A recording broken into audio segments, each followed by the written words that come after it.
Merci de nous retrouver donc pour cette autre édition de l'entretien sur Afrique Média. Notre tournée congolaise se poursuit et nous recevons aujourd'hui un acteur engagé de la société civile et également un grand philanthrope, Joe Washington Ebina, qui est déjà installé ici avec lui. Nous parlerons bien sûr de son engagement, n'est-ce pas, en faveur des pauvres, mais aussi nous tenterons, pourquoi pas, de lui arracher quelques mots sur une ambition politique sans cesse niée, mais qui pourrait très bientôt prendre forme.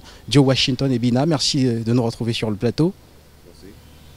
Alors, vous êtes un grand philanthrope, ça il faut le reconnaître, à travers votre fondation, la fondation Ebina, qui fait beaucoup pour la cause, n'est-ce pas, des plus démunis et qui, tout naturellement, n'est-ce pas, s'efforce, comme d'autres organisations de la société civile, à faire en sorte que les choses soient meilleures ici au Congo. Je m'en vais simplement donc vous poser une question qui ne va pas vous surprendre. Rappelez que vous êtes le fils de Charles Ebina, qui est un homme d'affaires, qui fut un homme d'affaires assez prolifique, qui est le bâtisseur de l'hôtel Safi et également de l'hôtel Eclipse et bien d'autres encore. Que répondrez-vous aujourd'hui à ceux qui pensent que votre engagement est tout à fait naturel et que de toutes les façons, c'est votre destin? Mon destin, je ne sais pas. Je crois simplement que mon engagement est en relation avec la réalité congolaise qui est bien difficile. Ma conscience ne me permet pas d'accepter la précarité des Congolais. Voilà pourquoi simplement il faudrait s'engager d'une manière ou d'une autre afin d'assister nos populations, afin de trouver des solutions pour alléger tant soit peu la misère nationale.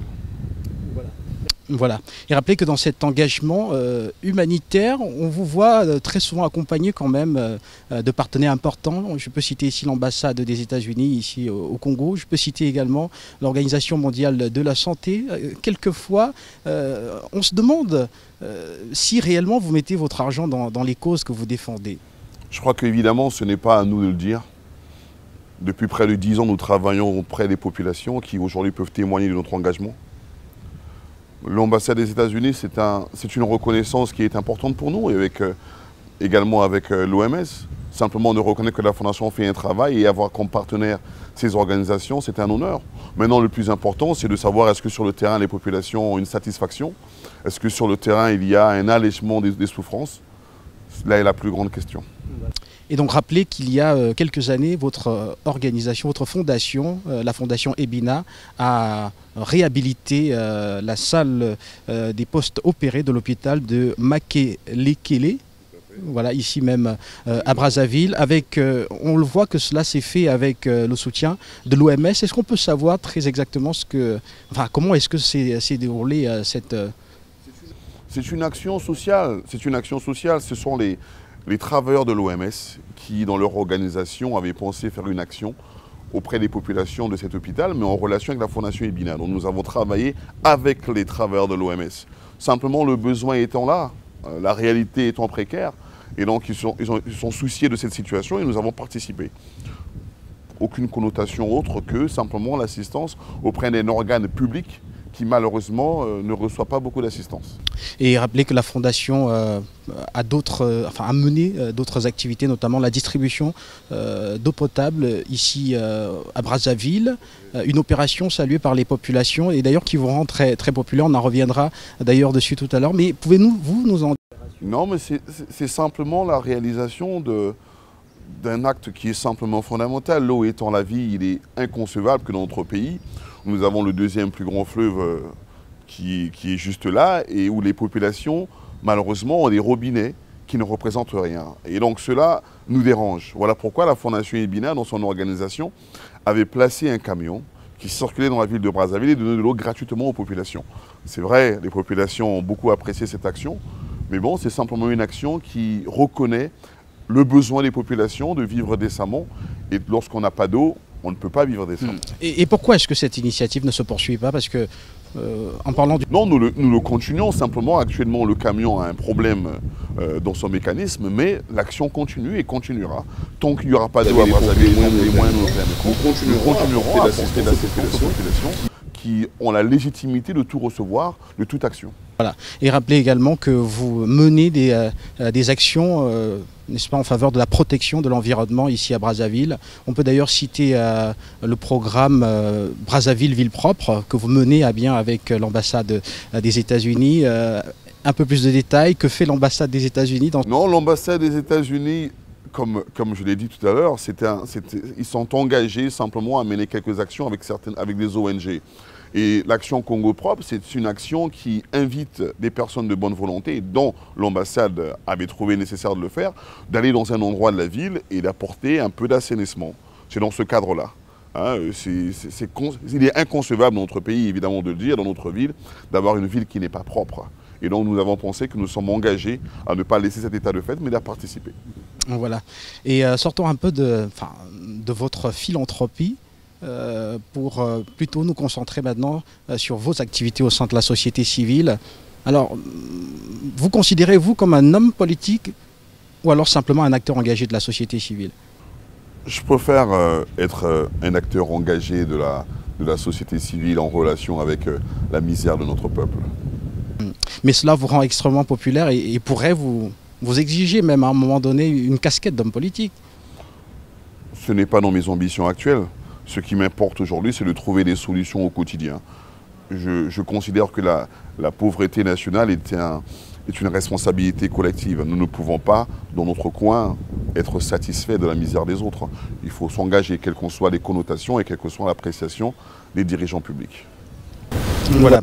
Et Joe Washington et Bina, nous sommes en Afrique et nous connaissons un peu ces liaisons incestueuses entre les hommes d'affaires, surtout ceux qui sont prolifiques, et le pouvoir exécutif, des rapports incestueux.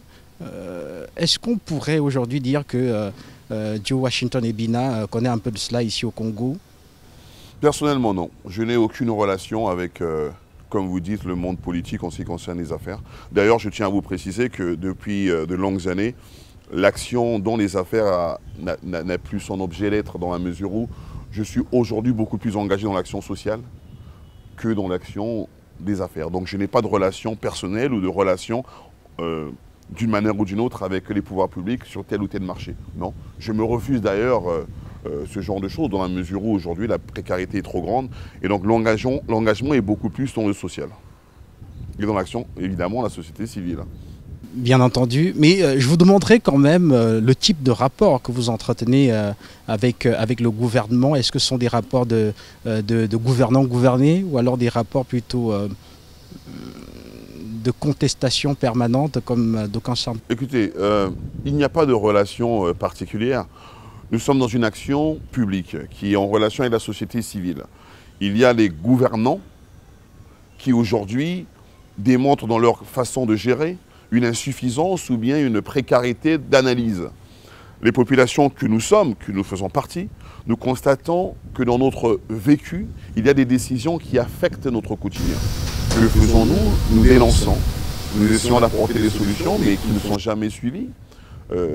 Nous analysons d'une manière autre la vision du président de la République, la vision de son gouvernement, mais malheureusement, c'est notre conception de la réalité. Nous sommes Congolais et nous considérons que la responsabilité du Congo, elle est collégiale, elle est collective.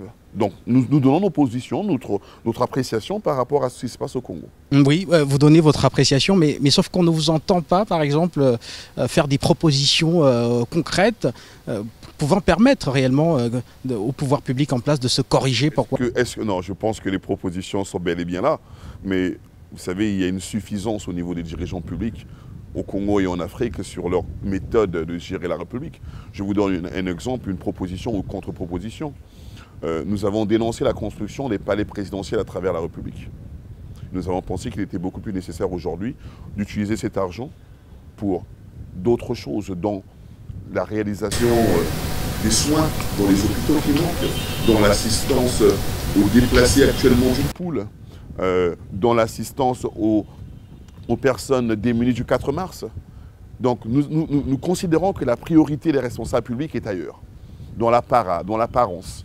Mais malheureusement, les populations ne reçoivent pas malheureusement cet engagement, ne reçoivent pas ces retombées lorsque la vision du gouvernement est autre. Nous ne partageons pas la même idée. Mais sauf qu'on ne vous voit pas beaucoup. C'est vrai que vous dénoncez beaucoup, mais cela aussi est un peu l'image d'une opposition africaine qui aime bien dénoncer, qui dénonce tout le temps, mais qui à la fin, n'est-ce pas, propose peut-être, mais ne prend pas suffisamment de mesures pour que les propositions soient prises en compte. Qu'avez-vous fait concrètement? Je ne suis pas étonné que vous dites ça, parce que c'est toujours, on a toujours l'impression lorsqu'on vous écoute, lorsqu'on regarde les médias, que ce n'est surtout pas les gouvernants qui sont le problème, c'est la population, c'est ceux qui dénoncent. Ah non, pas du tout. Mais lorsque vous dites cela, j'ai l'impression que la faute nous appartient. Nous subissons un système, nous subissons une réalité qui est précaire. Nous avons en face de nous des personnes qui s'autosuffisent, qui acceptent en eux la responsabilité de gérer la République sans pour autant avoir une autre réflexion qui soit écoutée. La preuve aujourd'hui, pourquoi pensez-vous qu'il y a des prisonniers politiques au Congo ?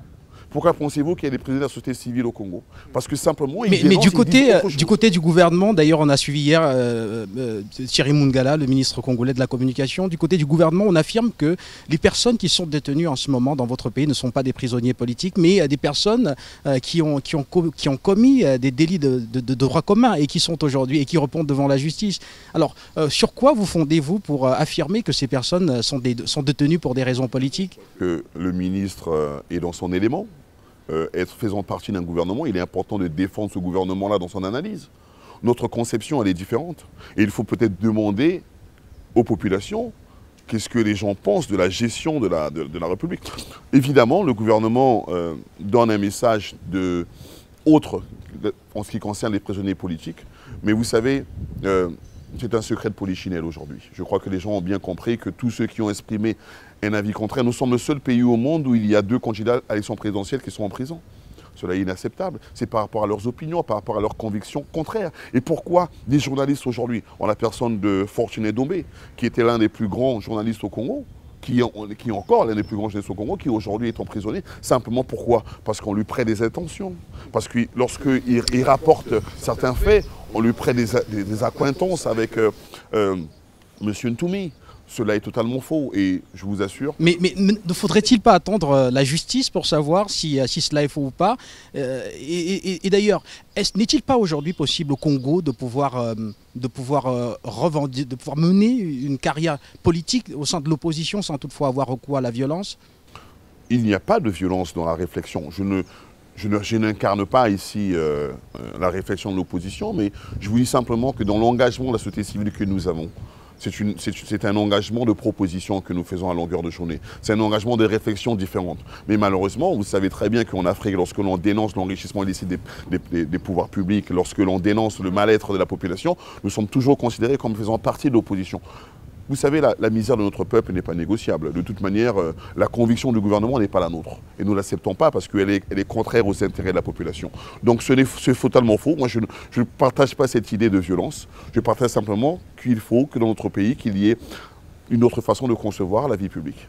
Voilà, une autre façon de concevoir la vie publique. Joe Washington Ebina, et je vous demanderai aujourd'hui, parce que le Congo est dans cette situation qu'on connaît, cette morosité qui s'empare du pays, morosité économique, comment est-ce qu'on sort concrètement de cette morosité, vous en tant que force de proposition? Pendant de longues années, le pouvoir de Brazzaville a eu à faire des dépenses qui n'étaient pas comprises. Dans la mesure où, je vous donne un exemple très simple, je vous ai dit tout à l'heure la construction des palais présidentiels, je vous dis tout à l'heure la construction des stades à gauche et à droite, ce qui n'est pas dans le fond une mauvaise chose, mais dans le contexte actuel, ces dépenses ont été excessives et qui nous entraînent aujourd'hui dans ce que nous vivons. Et il faut rappeler, la crise économique que nous avons au Congo est une crise de gestion. La gestion congolaise sur une population de 4 millions d'habitants n'a pas été correcte. Voilà pourquoi aujourd'hui nous subissons, voilà pourquoi aujourd'hui les populations subissent. Voilà. Et concrètement maintenant, comment est-ce qu'on relance? Parce que il faut quand même rappeler... La proposition. Pour relancer l'économie au Congo, tout en donnant la possibilité aux investisseurs d'avoir confiance à la gestion congolaise, il faut partir sur une base très simple. La première base, c'est une base de confiance. Il faut commencer par libérer les prisonniers politiques et la société civile, pour que justement les investisseurs comprennent que nous sommes dans un climat apaisé au Congo. Il faut évidemment... Mais êtes-vous certain que si ces personnes étaient libérées aujourd'hui, le jeu politique congolais repartirait en toute sérénité? Il y aurait une confiance des investisseurs. Nous sommes dans un pays où la pensée est unique. Et si la pensée est unique, ça veut dire que lorsque un investissement est fait, il n'y a pas de contradiction, il n'y a pas de contre-pouvoir à cet investissement. Voilà pourquoi on a besoin des gens qui pensent autrement à la République pour apporter une réflexion autre à la gestion nationale. Et donc l'intérêt aujourd'hui, c'est d'abord de dire une chose, c'est que lorsque l'on parle de la reprise de l'économie, vous ne pouvez pas parler de la reprise de l'économie sans le train au Congo. Le trafic ferroviaire au Congo est fermé, est arrêté. Pourquoi? À cause du conflit dans le Poul. Le Poul est une région fondamentale dans la gestion du Congo. Et lorsqu'il n'y a pas de trafic ferroviaire, il n'y a pas d'économie proprement dit, puisque le port au niveau du Congo est à Pointe-Noire. Comment acheminer toutes ces marchandises, ces vivres qui arrivent et traversent la République? Comment est-ce possible s'il n'y a pas d'accalmie? Donc, pour qu'il y ait reprise, il faut qu'il y ait fin de conflit au niveau du Poul. Il faut qu'il y ait une concertation nationale, un dialogue national entre l'opposition, le pouvoir de Brazzaville, la société civile et sous l'égide évidemment de la communauté internationale. Et je crois que ces éléments de confiance pourront relancer l'économie au Congo. Voilà. Et nous allons simplement poursuivre avec, bien entendu, en parlant maintenant de vous, personnellement. On a souvent vu une multitude de prises de bec entre l'ancien maire de Brazzaville, Hugues Ngoualondélé, qui est aujourd'hui ministre des Sports. Aujourd'hui, il est ministre des Sports et ça veut dire que... Est-ce que vous pourriez vous installer à la mairie de Brazzaville si jamais cela était possible? Non, monsieur, la mairie ne m'intéresse pas. Je ne suis pas du tout intéressé à la gestion publique, sous évidemment la conviction et la gestion du président de la République, dont je ne partage pas la conception et la rigueur au niveau de la gestion nationale. Donc je n'ai pas... mon intérêt personnel ou mon ambition personnelle n'a très peu d'importance. Aujourd'hui, c'est trouver des solutions d'une manière collective. Et en ce qui concerne le maire de la ville, qui est devenu ministre aujourd'hui, nous n'avons aucun problème. Simplement, lorsqu'il est arrivé dans sa zone, là où il habitait, où les populations ont pensé nécessaire à ce que la Fondation Ebina aille aider, faire une action, c'est à ce moment-là qu'il y a eu incompréhension à notre niveau. Nous n'avons aucun problème à ce sujet-là. Ce qui nous importe, c'est d'agir, quelles qu'en soient les appréciations des dirigeants. Lorsque le besoin se présente, lorsque les populations viennent vers nous, nous n'allons pas refuser sous quelque connotation que ce soit. Nous ne regardons jamais dans notre conviction d'où viennent les demandes. Qu'elles viennent du nord ou du sud, la conviction pour nous, elle est d'aider les populations qui sont, comme je l'ai dit tout à l'heure, légitimes de tout bien-être au Congo. Voilà. Joe Washington Ebina, vous ne voulez pas être maire, en tout cas pas de Brazzaville, vous ne voulez pas être député, ça vous le dites très souvent. Quand on a l'argent, il y a un adage qui dit que quand on a l'argent et la notoriété, la seule chose qui manque, c'est le pouvoir. Est-ce qu'on peut s'attendre à ce que Joe Washington Ebina demain se présente à la magistrature suprême plutôt? La question ne se pose pas aujourd'hui. Les circonstances de demain seront analysées suite à la réalité de demain, mais je pense qu'aujourd'hui, mon agenda personnel ne m'intéresse très peu. Le contexte au Congo aujourd'hui ne me permet pas d'avoir un agenda personnel. Je crois que les enjeux actuels, lorsque je regarde le contexte actuel, lorsque je regarde la précarité aujourd'hui, je m'interdis personnellement d'avoir cette pensée sur la magistrature suprême. Cependant, l'avenir nous le dira, mais l'aboutissement des actions que nous menons aujourd'hui pourrait peut-être nous faire penser à certaines choses dans la magistrature suprême un jour, mais pour l'instant, l'engagement est d'assainir et de se battre à trouver des solutions pour qu'il y ait un contexte au Congo qui permettrait justement qu'il y ait des opinions contraires. Parce que si cette pensée devrait arriver un jour, elle sera une pensée contraire à la réalité congolaise. Voilà. Voilà, on est pratiquement arrivé au terme de cet entretien. Bien sûr, le mot de fin vous revient. Avez-vous un dernier mot? Simplement de rappeler que la réalité congolaise étant précaire, nous avons demandé au niveau de la société civile qu'il y ait un dialogue. Et nous le répétons à longueur de journée pour dire que la solution ne sera jamais militaire. Les populations qui sont aujourd'hui apeurées dans le Poul ne méritent pas cela. Il est inconcevable qu'il y ait dans notre pays une partie de la République où les gens vivent leur vie au quotidien et une autre partie où les populations sont tristement accablées par leur réalité. Donc le dernier mot, c'est de penser à ces populations, de penser à ces populations du Poul qui sont déplacées, qui ne savent pas où aller. Et lorsque je vois aujourd'hui l'ambassade des États-Unis aller les aider, je considère simplement que nous ne sommes pas responsables. nous ne sommes pas assez responsables de considérer qu'il y a une population qui souffre, plus de 100 000 personnes déplacées. Et mon dernier mot, c'est une pensée pour ces populations-là, pour que l'on trouve une solution. Mais la solution viendra au niveau du dialogue, qui permettra d'assainir cette situation. Avant de sortir, vous avez été désigné comme étant le Congolais le plus patriote de ces 50 dernières années dans votre pays. On aurait dû commencer par là, mais mieux vaut tard que jamais. Est-ce que vous n'êtes pas un peu embarrassé quand on vous désigne comme ça?